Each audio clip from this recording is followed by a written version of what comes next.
Jadi apa-apa yang dibuat daripada itu juga hati-hati ya, kemungkinan terjadi hal-hal atau penyakit yang sekarang terjadi.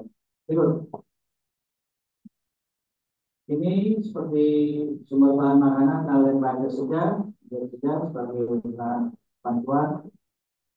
Silakan selanjutnya bisa kami tahu. Ya.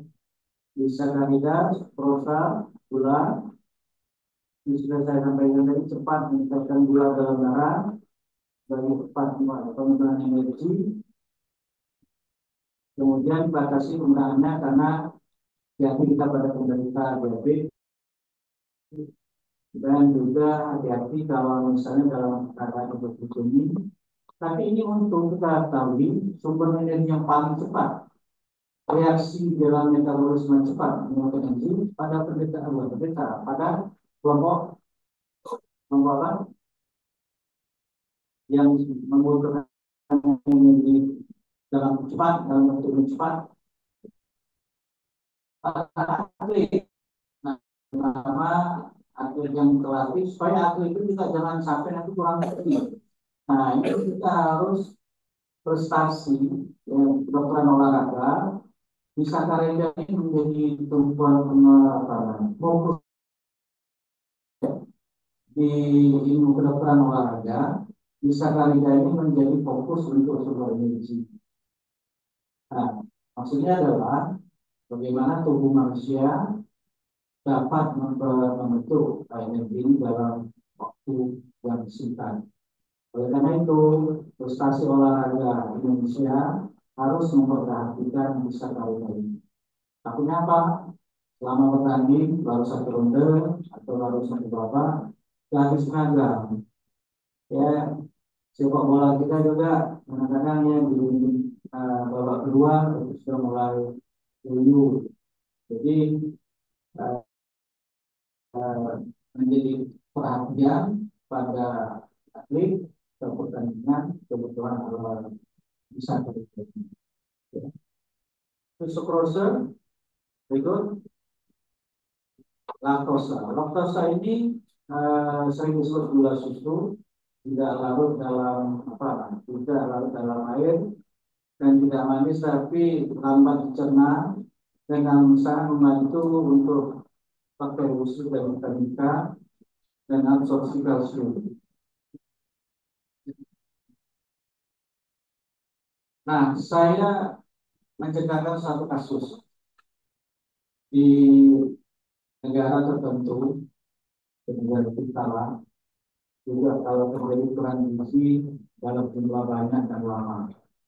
Apa yang takut kita pada balita atau usia tertentu terjadi kurang gizi dalam waktu lama? Apa ini?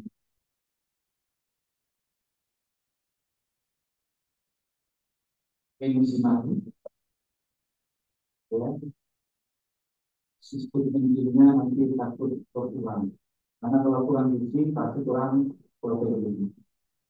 Nah, sumber enzim kita selain dari protein, dari mineral atau yang lainnya, bisa sampaikan bahwa laktos intoleran ini bisa terjadi di dalam turun gizi. Dulu punya refleksi, kamu ingat nggak? Kamu belum lahir soalnya. Di Ethiopia, Ethiopia itu pada saya lupa tahun berapa, negara yang paling banyak penduduknya terserang atau mengalami kurang. Balita-balitanya kalau lihat di TV, di majalah-majalah, atau di informasi-informasi lain, itu uh,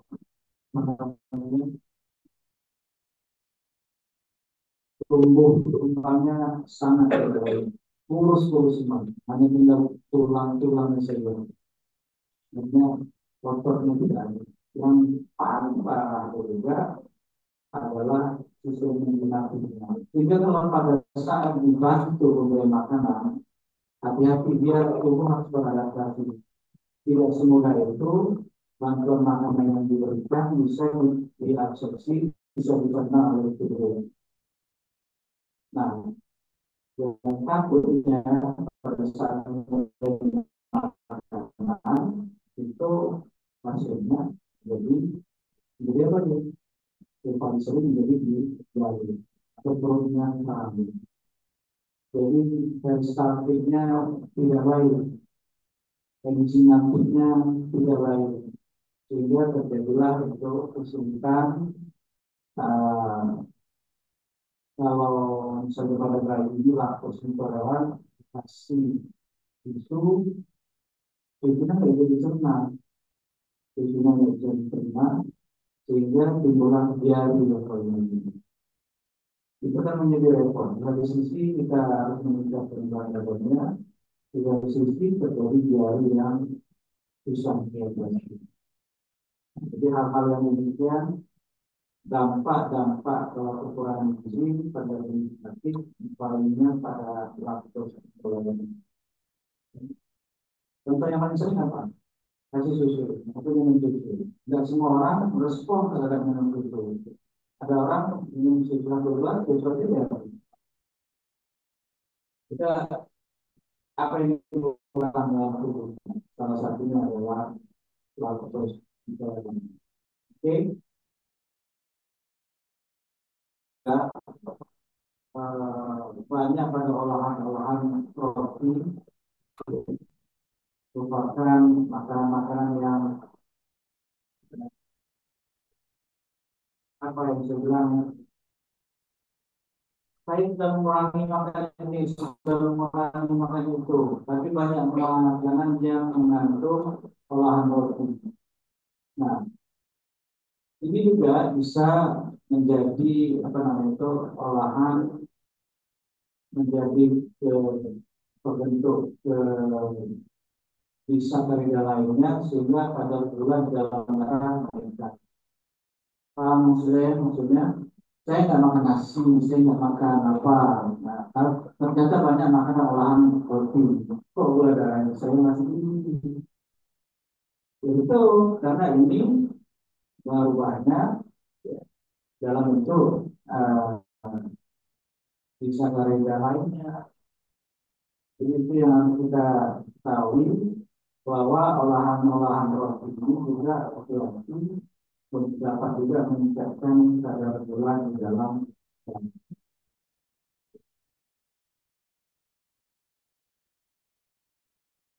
berikut. Nah ini saya kasih sebutkan lagi, saya lakukan saja. Jadi ini ada yang ingin saya sampaikan di sini. Contohnya untuk kurma memang makanan yang spesifik. Dia termasuk kelompok disakarida, sukrosa, tapi dia punya nilai khusus. Kenapa? Cepat meningkatkan kadar glukosa. Jadi kalau kita berpuasa, buka lebih baik untuk kebutuhan glukosa kita dengan cepat makan kurma.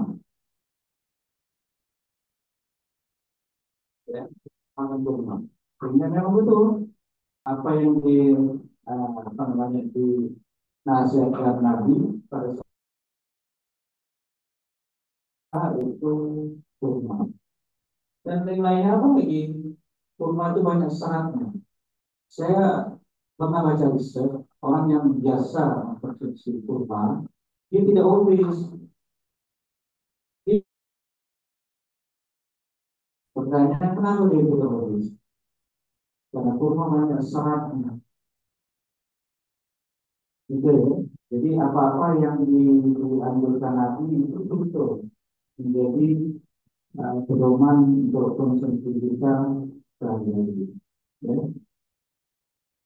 Kemudian laktosa ini produk susu dan semua komponen produk susu banyak mengandung laktosa. Laktosa banyak pada produk-produk makanan olahan atau produk-produk Saya untuk yang selesai monosakarida yang terakhir kita lihat tentang polisakarida. Ini saya lebih banyak menceritakan polisakarida dalam hal yang lain.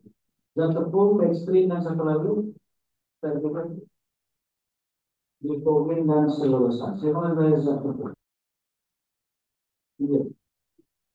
Ya, ini uh, bentuk simpanan glukosa pada tanaman, ya. Kemudian dextrin dan polisakarida. Terus lanjut. Nah, glikogen. Glikogen ini bentuk karbohidrat pada hewan, ya, disimpan dalam hati dan cepat sekali untuk meningkatkan kadar gula darah. Jadi dua yang untuk atlet yang kita anjurkan, untuk atlet ya, terlalu diabetes, yang salah, glikogen, karena dia simpan di dalam hati sebagai cadangan energi. Jadi kalau atlet-atlet yang sudah terlatih, kita harus upayakan kebutuhan glikogen ini. Kenapa dia disimpan di dalam tubuh manusia? Jadi dia bertanding, katakanlah kalau boxing ya, ronde satu, ronde dua, ronde tiga, terus dia bertahan fisiknya, kalornya, komitmen masih bertahan, itu dia akan bisa menang. Ya. Jadi untuk glikogennya juga sebagai simpanan energi dalam tubuh disimpan di dalam hati dia, dipecah manakala tubuh memerlukan energi dalam bentuk besar. Itu untuk glikogen simpan di dalam tubuh. Nah, yang ini saya lebih fokus ini seluruh saya yang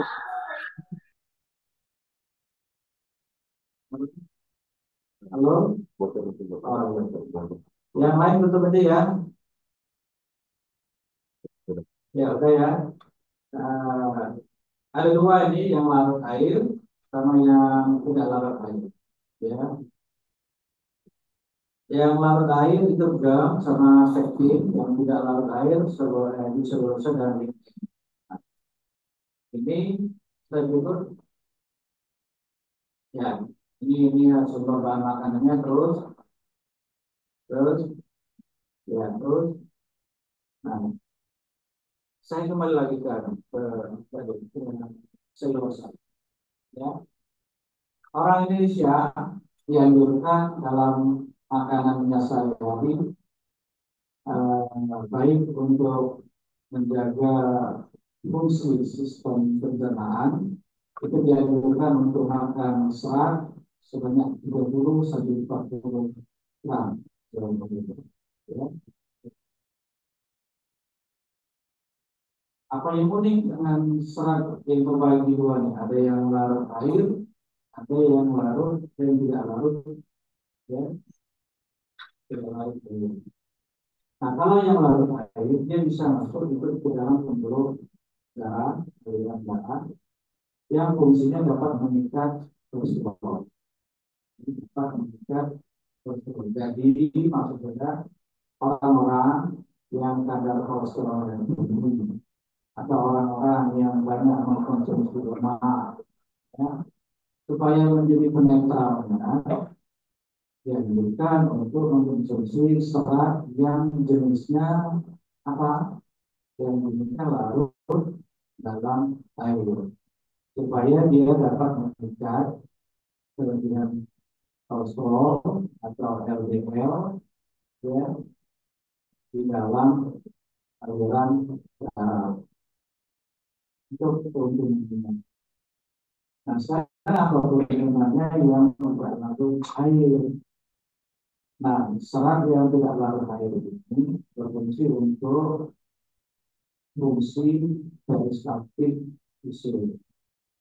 Nah, orang yang tidak biasa mengkonsumsi sayur dan buah dalam jumlah cukup, apa yang sering terjadi? Yang sering terjadi adalah konstipasi. Apa itu konstipasi? Tidak bisa buang air besar yang normalnya sehari sekali, ya, Dia konstipasi sampai kadang-kadang sampai berminggu-minggu bersih, ya kurang lebih. Itu tidak baik. Ya. Jadi untuk menjaga apa namanya fungsi peristaltik khusus kita dianjurkan untuk mengkonsumsi lemak, konsumsi serat. Ya. Jadi yang tidak larut air. Itu yang pertama. Yang kedua, selain peristaltik, yang kedua untuk zat juga di dalam proses penyerapan. Dan yang ketiga apa? Sebagai sebagai apa? Ya, sebagai untuk mencegah timbulnya kanker usus besar. Ya, untuk mencegah kanker usus besar. Ini kejadian kanker usus besar sekarang ini cukup banyak. Ya, oleh karena itu edukasi pada masyarakat, konsumsilah serat setiap hari. Aplikasinya makanlah sayur dan buah setiap hari. Makanlah buah dan sayur setiap hari.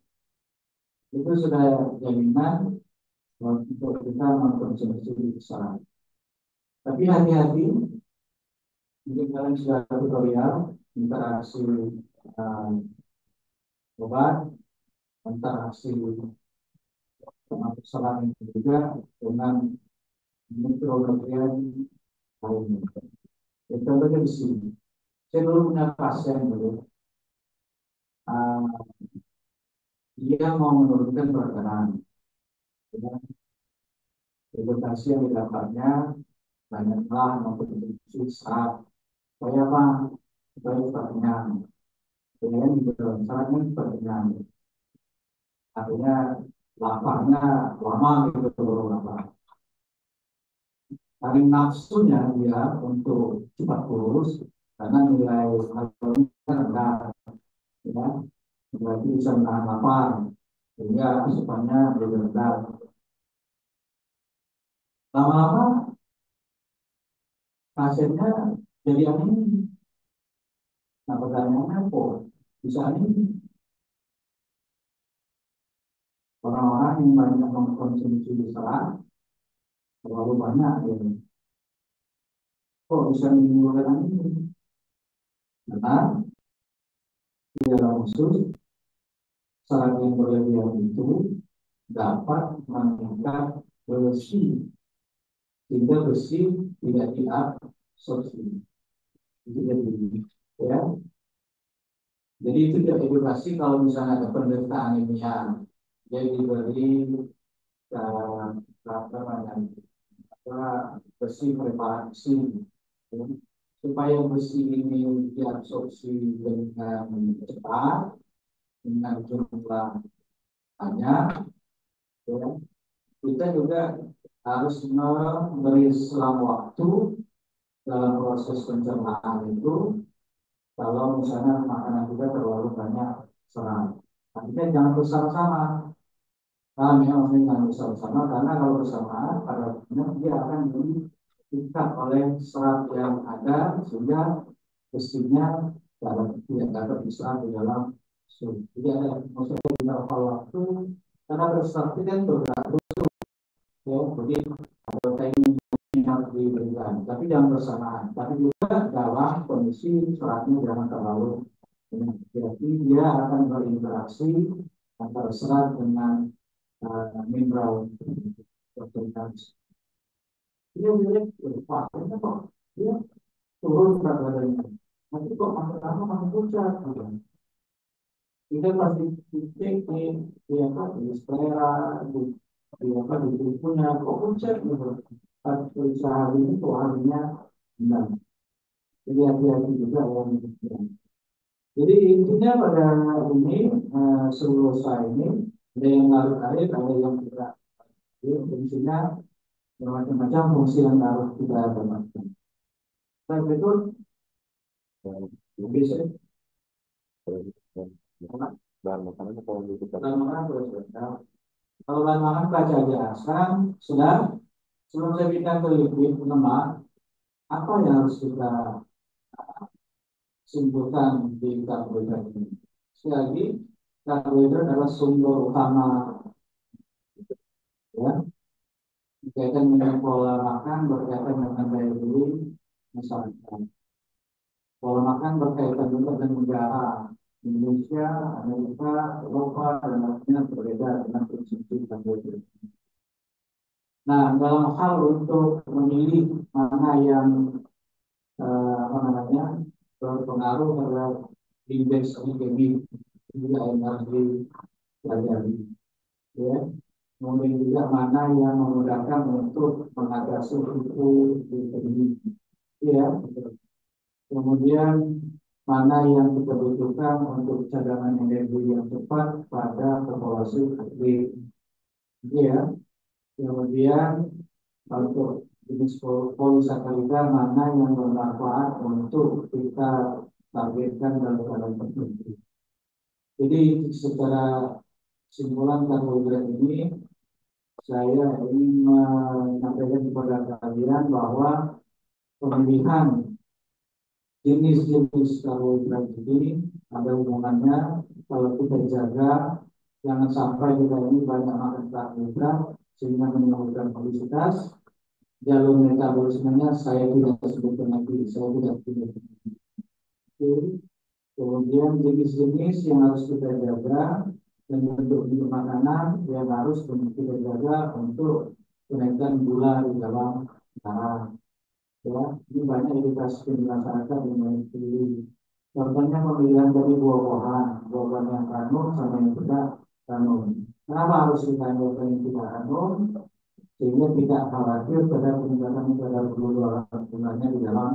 Nah, itu yang mesti disimpulkan atau yang mesti dirangkum dalam kita mempelajari karbohidrat. Selesai. Jadi ada tiga komponen, tiga kelompok, maksudnya simple lipid, compound lipid, dan miscellaneous lipid. Dimulai dari lipid berlantai.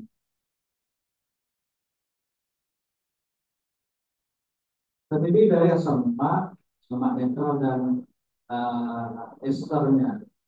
Ester dari asam lemak. Selain itu pun,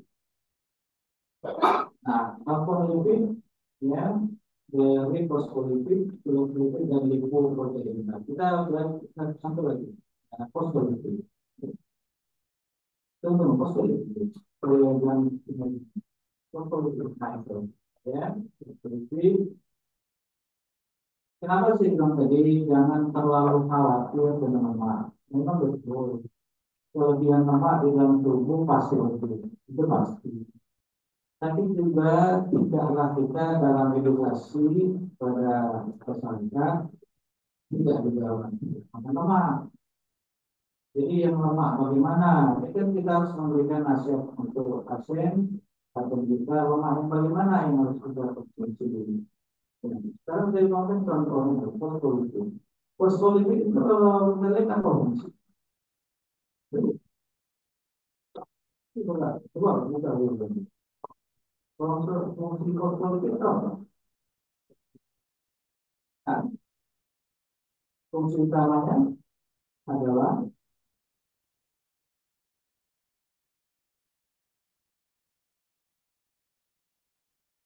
nanti saya simpulkan. Kenapa kita harus jaga-jaga atau menjaga-jaga tidak boleh makan lipid? Ini mau saya apa dengan fungsi fosfolipid? Apa? Untuk membantu. Jadi walaupun proteinnya cukup, tapi fosfolipidnya tidak cukup, bisa sel terbunuh. Jadi artinya apa itu? Dari satu hal pandangan, lipid itu lemak itu diperlukan tubuh. Betul ya? Itu satu statement utama, ya. Satu statement lemak. Oke. Yang kedua, glikoprotein. Glikoprotein ini terdiri dari asam lemak berdasarkan pembahasan itu. Contohnya sedeglucin. Sedeglucin ini apa? Protein. Bukan.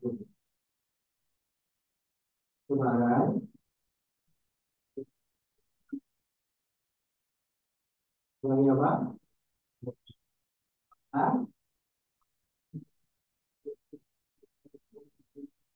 Sebagai presiden sebagai apa?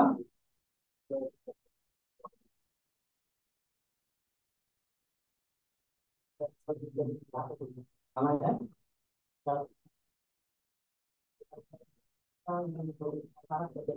Ah, betul kan?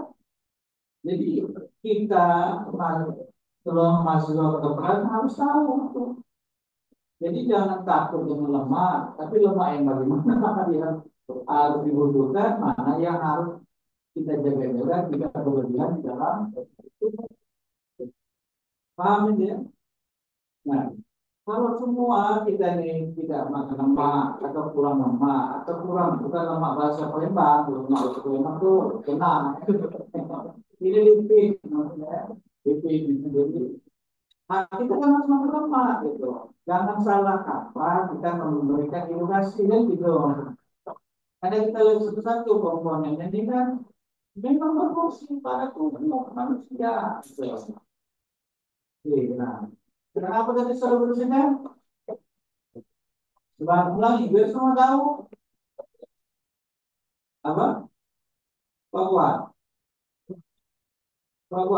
bahwa dia mengajar pada saraf dan dari otak. Nah, itu ya.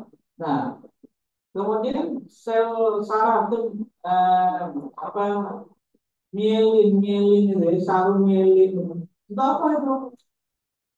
Untuk antara itu. Kalau tidak ada itu, kira-kira apa yang terjadi? Iya, anggaran saraf kita nggak baik. Jadi bego-bego nanti kita bilang gitu. Nah, gitu aja lah beri kuliahnya. Nanti kalau anak bego-bego gitu. Itu ya yang harus dijelaskan. Jadi harus bisa kita memilih fungsi dan makna apa komponen lemak dalam tubuh manusia. Ya, oke.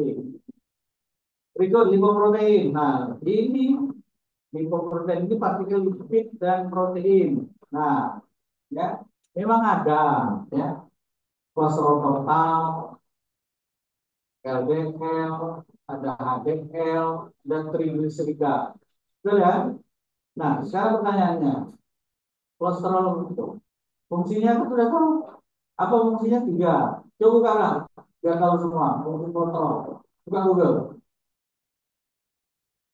Sebutkan satu-satu. Ayo, supaya kalian mahasiswa kedokteran tuh jangan ikut-ikut hobi dengan kolesterol. Itu mau inti kuliah sakit itu tuh. Jadi mahasiswa kedokteran jangan hobi dengan kolesterol. Karena ini fungsi. Nah, saya baca dulu apa fungsi kolesterol. Bahwa, coba satu dulu, satu. Apa? Nah, kamu dulu. Nah, iya.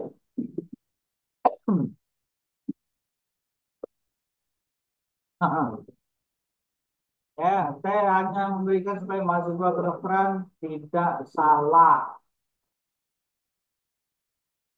Apa? Tuh, satu. Satu itu betul-betul sel-sel dalam tubuh. Apa? Betul sel-sel dalam tubuh. Ah, yang kedua. Sebagai bahan dasar pembentukan hormon hormon. Hormon itu dalam metabolisme itu apa? Itu pertanyaan saya. Apa fungsi hormon dalam sistem metabolisme tubuh kita?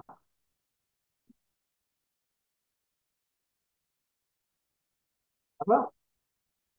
Sebagai ngatur. Nah, yang ketiga fungsi kolesterol apa? Membuat asam tebu untuk proses evolusi.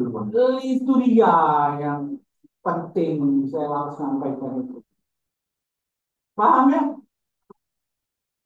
Jangan ikut-ikutan hobi dengan kolesterol ya. Sehingga pasien-pasien, kamu paham ya? Pasien-pasien yang diobati untuk menurunkan kadar lemak di dalam darah atau menurunkan kolesterol, apa kualitas hidupnya menurun, kualitas hidup menurun. Apa yang paling penting? Hormon apa yang paling penting? Nah, saya nggak tahu sebut itu. Dayanya lemah. Daya apa? Silakan kalian itu. Ya, paham? Gitu. Ya. Nah, yang harus dijaga juga apa? Kita kenal di masyarakat kan ada lemak baik, ada lemak jelek. Apa yang dimaksud tuh? Lemak baik apa? Lemak jelek itu apa? LDL tuh jahat, yang HDL baik. Nah, sekarang harus kita upayakan HDL itu mesti apa? HDL itu mesti apa? Mesti tinggi atau rendah? HDL mesti tinggi supaya kembali ke rasio HDL tinggi, LDL rendah. Bagaimana menciptakannya? Bagaimana menciptakan rasio yang terbalik itu? Apa yang paham ya? Rasio terbalik itu HDL tinggi, LDL rendah. Jangan terbalik kan? Kalau LDL tinggi, HDL rendah itulah risiko penyakit jantung koroner. Jadi, bagaimana mendapatkan HDL? Aerobik rutin, tak pakai obat, murah, cuma malas, ya, murah, kapanpun, apalagi di kasus peristiwa Indonesia ini, matahari itu dibuang-buang, ya, nggak mau aerobik, nggak mau apa, termasuk saya juga, sama waktu malas, kita ini malas, orang Indonesia ini memang terkenal malas, kalau rutin aerobik sebagai pencegahan, ya, jadi walaupun sesimpel kalian aerobik lah, kata-kata. Saya tahu kuliah Prawirman sampai di mana berapa menit yang dianjurkan ya Rabbul setiap hari. Minggu paling tidak 5 hari. Dalam satu hari berapa menit? Sudah ada kuliahnya kan? Kita kuliah lagi. Kuliah untuk mengontrol itu. Nah selain itu, ini aja. Sebagai kolesterol, vitamin D, cara mempeduh dan sudah disebutkan tadi. Yang bawah itu kalau kurang lemak, pasti kurang vitamin. Jelas ya? Nah, saya tidak terus lagi. Eh, Jadi kalau kita kurang lemak, kalian sudah jelas tuh vitamin yang larut dalam lemak adalah A, B, C. Kalau kita kurang lemak pasti defisiensi kan? Pasti defisiensi. Nah udah, terus tarik kuliah review. Nah, terakhir saya mau nunjukin ini terus lanjut. Nah, ini ya sumber-sumber ya terus sumber-sumbernya. Ini saya mau jelaskan ini. Ada satu hal yang penting di sini. Kalau kita misalnya gini, saya sedikit simulasi. Misalnya kamu ya dalam sehari perlu 2000 kalori. Oke, catat dulu. Ada peringatan dulu. Ya. Misalnya nama kamu siapa? Siapa? Hah? Tanjung. Tanjung. Hah? Tanjung. Tanjung. Kita tentukan kebutuhan kalori kamu sehari 2000 ya oke 2000 bulan 2000 kalori untuk komponen lemak ini komponen lemak eh, yang dianjurkan ya tidak lebih dari 30% dari total kalori. Pertanyaan saya berapa gram kamu harus makan? Yang lain itu masing-masing. Kalau misalnya berapa nanti? Cara hitungnya dulu, kasih tahu kawan-kawan. Berapa gram? 30%, 30 per 100. Ya, kali 2000. Berapa kalori? 600. 600 kalori. Hah? Jadi gram berapa? Jadi gram berapa? Bagi,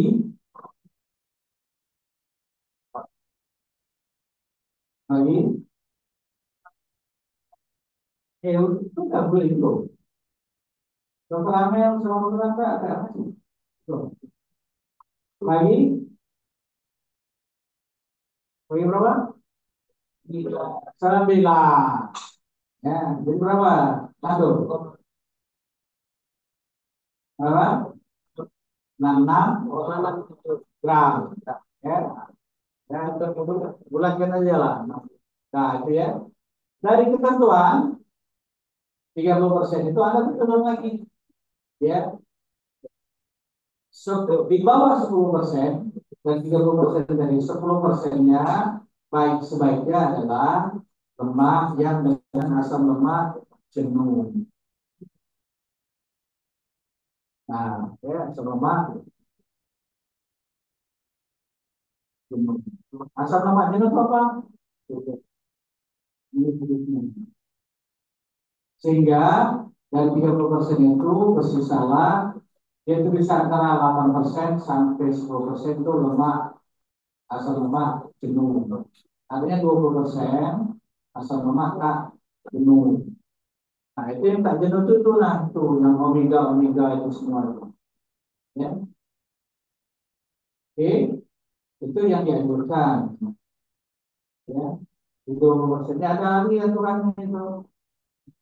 20%-nya bila asam lemak tak jenuh ganda. Jenisnya itu. Nah sekarang ada bukan pertanyaan, ada riset. Ada riset yang dan banyak terjadi kasus sekarang ini. Dalam konsumsi harian balita, ya kan? Karena ibunya tidak bisa menyusui, sehingga lebih banyak dikasih susu formula. Ya ini banyak nih, kasus banyak. Dan susu formula yang diberikan itu kalau tidak dikontrol dua kemungkinan terjadi. Pertama, apa pertama? Kelebihan memberi susu sehingga anaknya menjadi obes. Satu posisi, ya. Ternyata juga di dalam susu formula itu asam lemak tak jenuhnya itu ternyata dari hasil riset akhir ini dampak dari kelebihan asam lemak tak jenuh dan itu dapat mengakibatkan coba kamu seperti ini. Saya ingin tahu supaya itu, supaya kalian paham. Coba kamu dampak pemberian asam lemak tak jenuh ganda dalam jumlah berlebihan. Berdampak apa?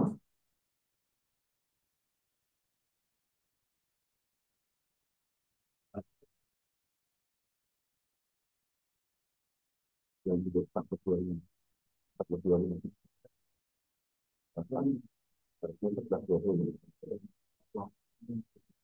Baik, pakai betul. Aku saya itu nomen protein memiliki lagi. Ayo, apa? Dapat mengakibatkan anak menjadi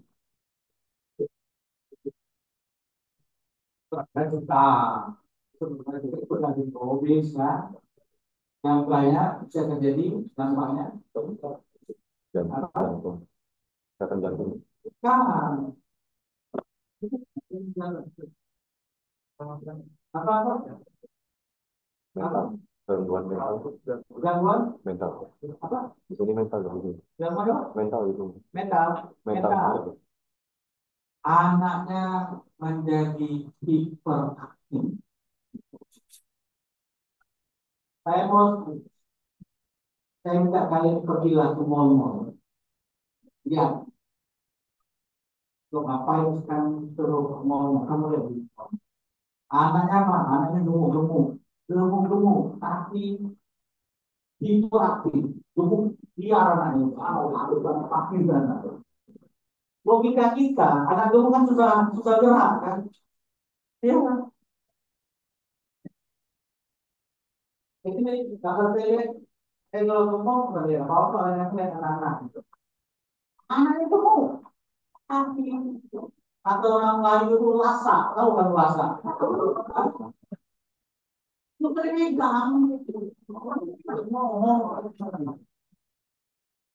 Intinya apa? Inti kuliah saya apa? Hati-hati yang berlebihan. Makanya AC eksklusif itu penuhi betul AC eksklusif itu. Jadi kalau ibu hamil mau persiapan partus itu kasih untuk menyusui. Nah, masalahnya ibu-ibu zaman sekarang ini takut maminya jelek. Takut, cuma takut menyusui. Banyak cuma takut, itu takutnya peliharannya nanti global. Itu macam ini. Kamu nggak usah lah menunggu. Kamu pakai alamnya atau enggak ilahi saja lah. Aku ilahi. Saya dari orang gizi mesti ngomong itu. Ya, jangan anak modis-modis nanti bayinya tidak disetujui. Ya, sudah programnya kamu wanita tuh jadi begitu. Nah, jadi slide terakhir protein. Itu sebenarnya hati-hati ya. Saya bilang ini konsep di sini haruslah normal-normal. Jangan kurang, jangan berlebih. Itu. Terakhir protein karena waktu kamu nak habis itu yang Kebetulan kuliah dokter Arab. Kuliah dokter Arab. enggak bisa sudah lah mau mana dokter.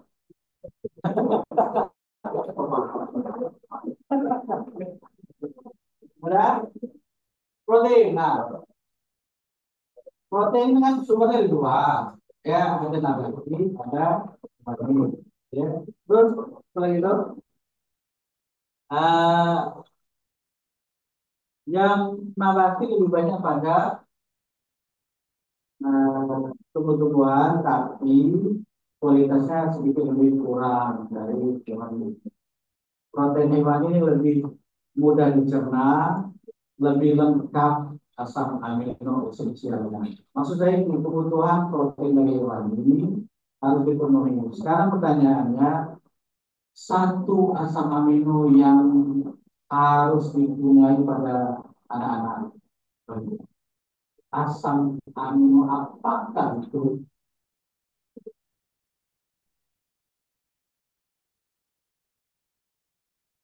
Hah? Jadi maksudnya apa?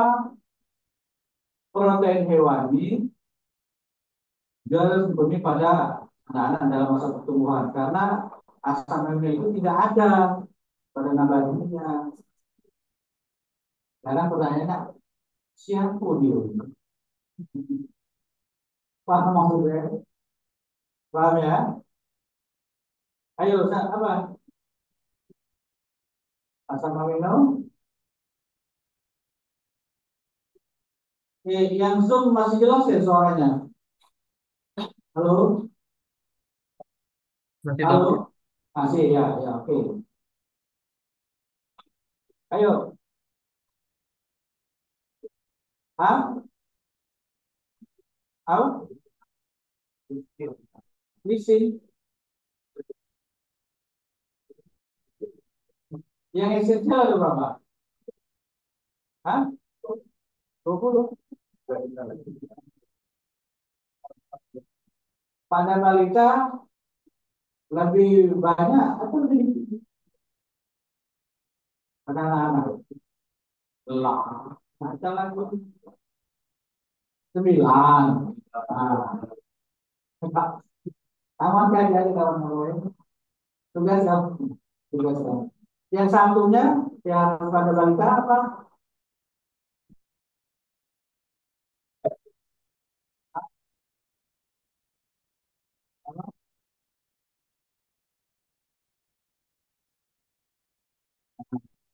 Nah,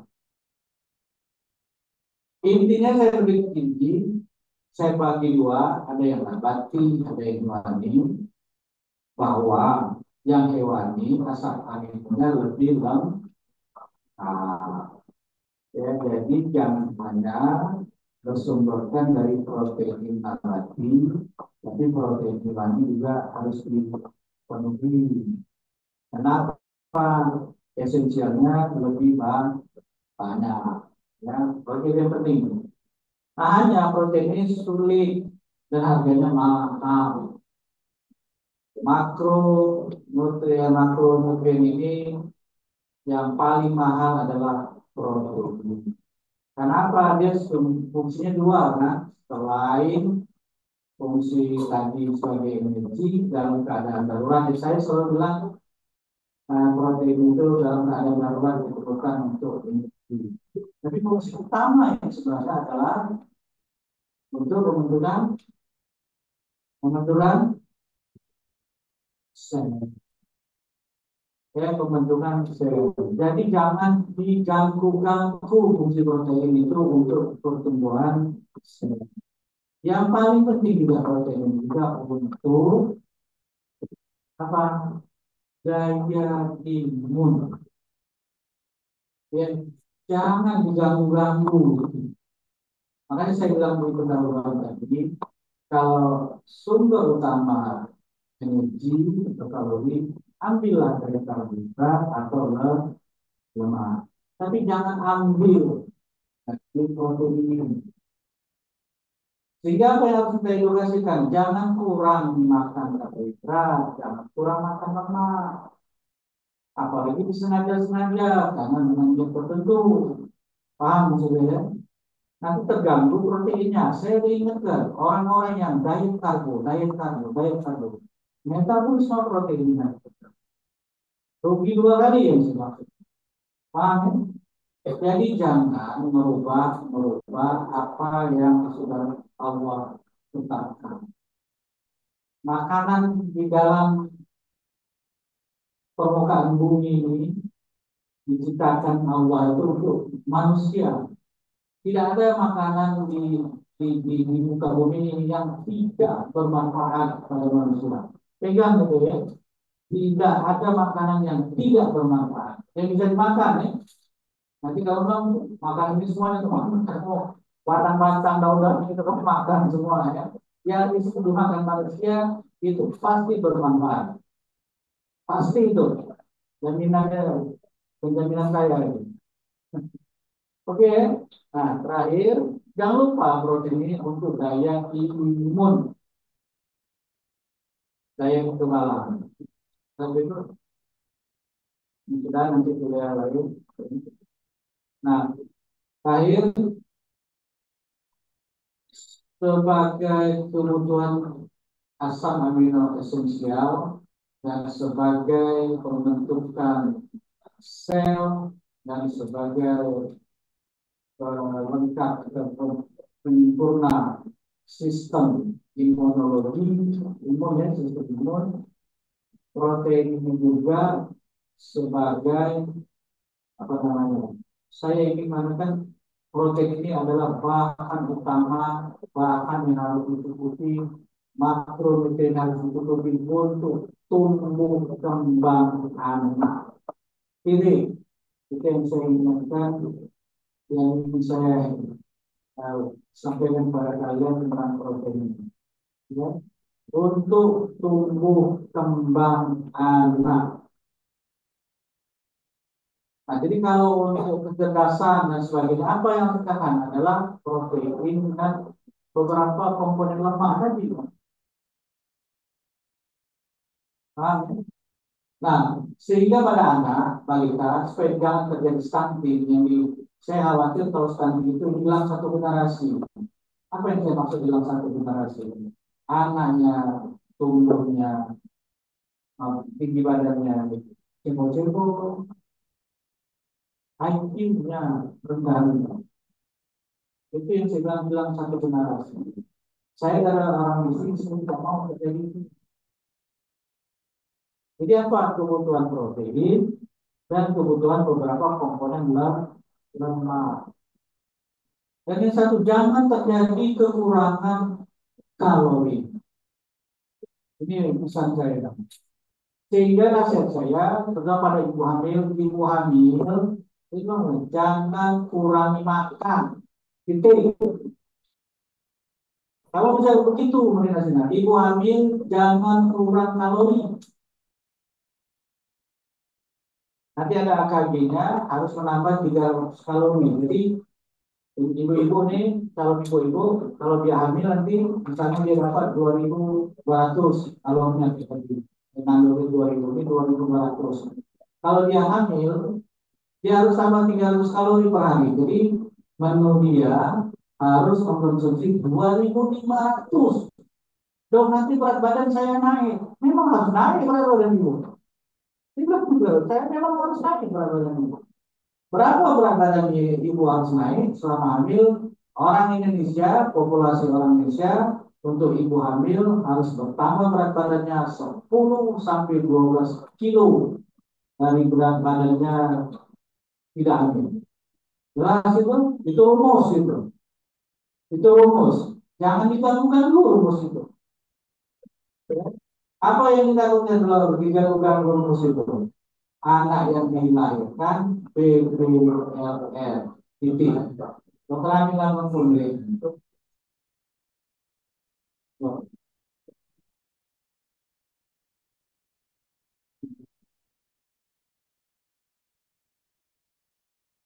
Nah, ya. Demikian yang harus disampaikan ya dari makro. Bahan lain silakan baca ya di Facebook. Saya lebih banyak menyampaikan aspek klinik ketimbang aspek molekulnya, reaksi metabolismenya, karena sudah ada dosen-dosen yang lain. Saya lebih banyak menyampaikan dari aspek klinis ya. Terima kasih. Assalamualaikum warahmatullahi wabarakatuh.